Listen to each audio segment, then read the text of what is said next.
Sometimes a good Shark Tank episode becomes even better with the appearance of fan-favorite celebrities or sports stars. Some of them might have a personal stake in this business, or they might just be there to support a friend. Whatever the case may be, we all love watching these heartwarming and sometimes funny appearances. Now, does it make a difference when these people show up? Can they sway the Sharks to favor a product that they wouldn't have? Let's take a closer look at some celebrity deals and where they're at now. First in the tank is a healthier version of a favorite breakfast indulgence. On season 14, we got a very pleasant surprise by David Schwimmer, making the sweet and memorable entrance into the tank. But before fan favorite David rolled out, we got to meet Samuel Taylor, who thrilled us with a great product and an even greater story. Lindsay is the love of my life, and I am Samuel Taylor, the founder of Long Table in Chicago. Right after his acrobatic wife stunned the Sharks with her performance, Samuel Taylor, the founder of Long Table in Chicago, got straight to work pitching his business. That business is popcorn flour, a nutrition-dense yet lightweight flour that could rival the regular all-purpose flour in the market. Right off the bat, he offered the Sharks 15% of his company, Long Table, in exchange for $140,000. Samuel would start buttering up the Sharks with his heartwarming story. He told the story of how he won over the love of his life with nothing but pancakes. To impress the young acrobat he had fallen in love with, he decided to make her the best pancake she had ever eaten. He wanted it to be packed with nutrients but still light enough to get her through that performance. When he couldn't find any whole grain flour that was fluffy enough to get the job done, he decided to invent his own. Just like that, his popcorn flour idea was born. Of course I married him. I love flowers.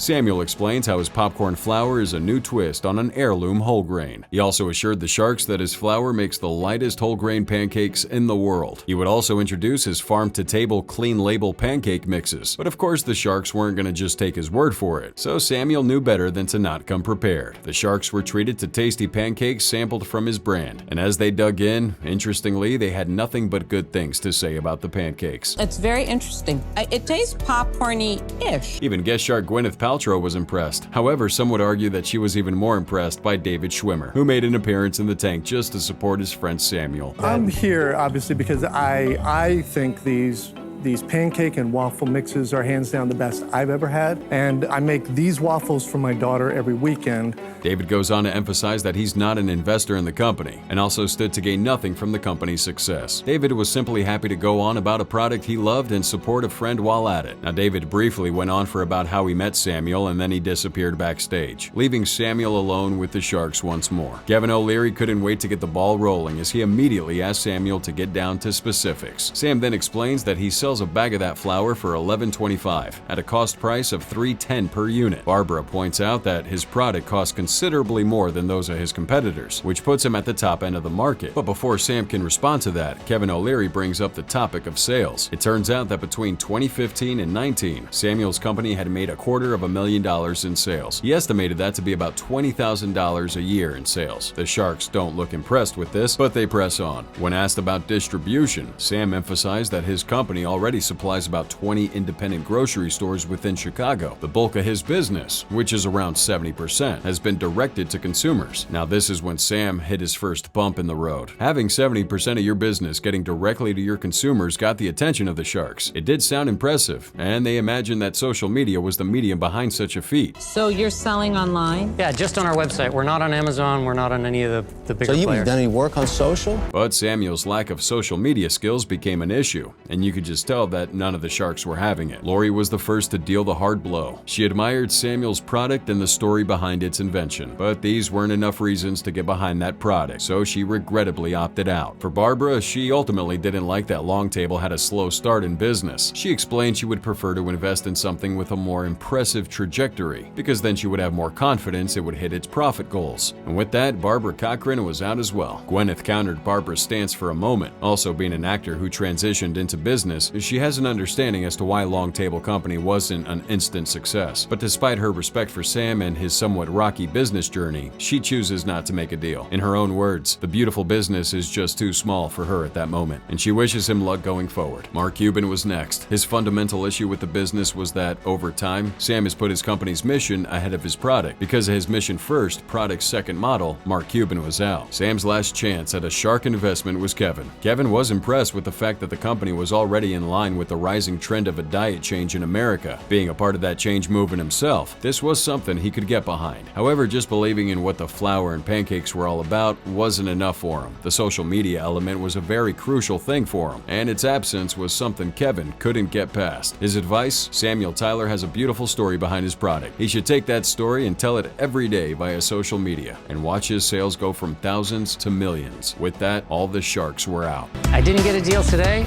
but I got some great advice from the Sharks, and that advice, I hope to be in a very different position in a couple of years. So, did Long Table Pancakes get their happy ending? Seemingly so. Right after the episode aired, Long Table's website exploded with traffic. 20,000 orders that night alone before that website crashed was a great way to start. Taylor kept that momentum going and increased his presence on Facebook and Instagram. Long Table even got featured on the list of New York Post's 18 Shark Tank products to buy online. Long Table had also expanded its reach beyond Chicago. You could find it in Michigan, New York, Pennsylvania, Wisconsin, California, and Hawaii. And you can also imagine that the numbers went up as well, bringing in an impressive $250,000 in sales in 2023. The Long Table Company has an estimated net worth of $900,000. Within 1 year of getting rejected by sharks, that's certainly not a bad place to be in, right? Now let's take a look at what happens when the celebrity outshines the businessman and his product. Hi, my name is John Gennaro. I'd like to introduce you to my associate, Mr. Vinny Pastore,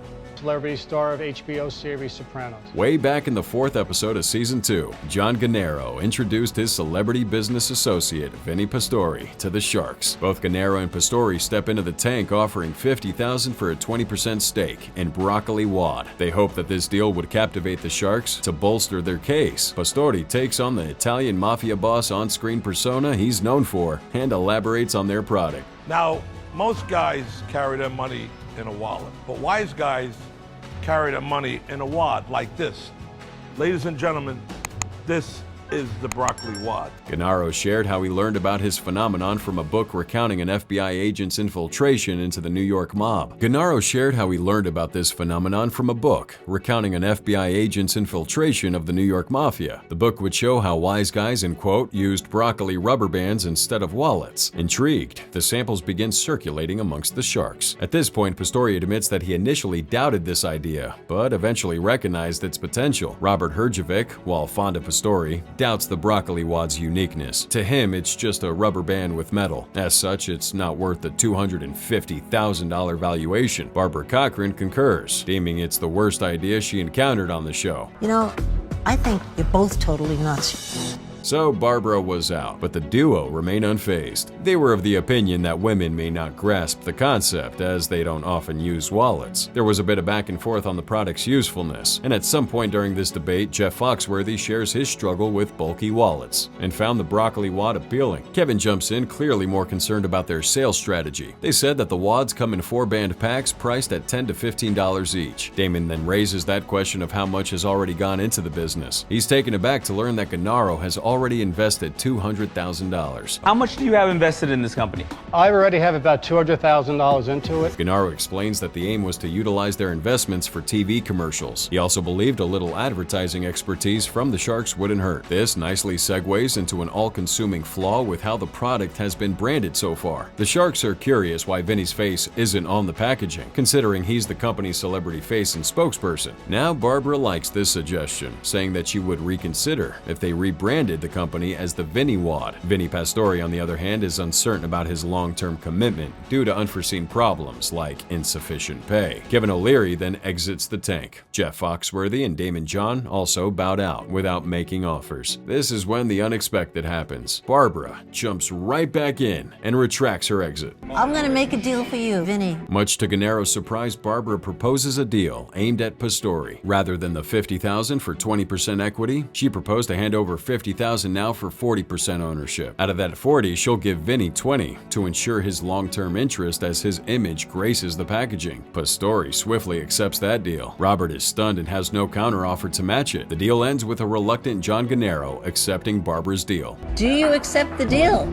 It really does seem like Vinny's presence made the difference for Barbara, though. So, what really happened after the episode? Turned out that the $50,000 deal fell through. Despite the investment not coming in, though, the Broccoli Wad did pretty well following the episode. Taking the advice from the Sharks, Vinny's image was added to the packaging, and the products had a very good run on Amazon for a couple of years. However, the company's official website has since been offline, and social media accounts have been abandoned as well. Seemed like the Broccoli Wad duo decided they were done and needed to move on to other ventures. Johnny Gennaro now heads Twin Stars Productions, focusing on innovative hair care and home products, while Vinny remains active in acting, with recent appearances in films and TV. All is well that ends well, some say. But now let's take a look at a celebrity pitch featuring the world's most comfortable shirt. Next up is a way to look stylish while staying comfortable. Danny Tran and associate Gary Falkenberg stroll into the tank and introduce Buttercloth, a soft shirt dripped in luxury. Gary tells the Sharks that they're looking for $250,000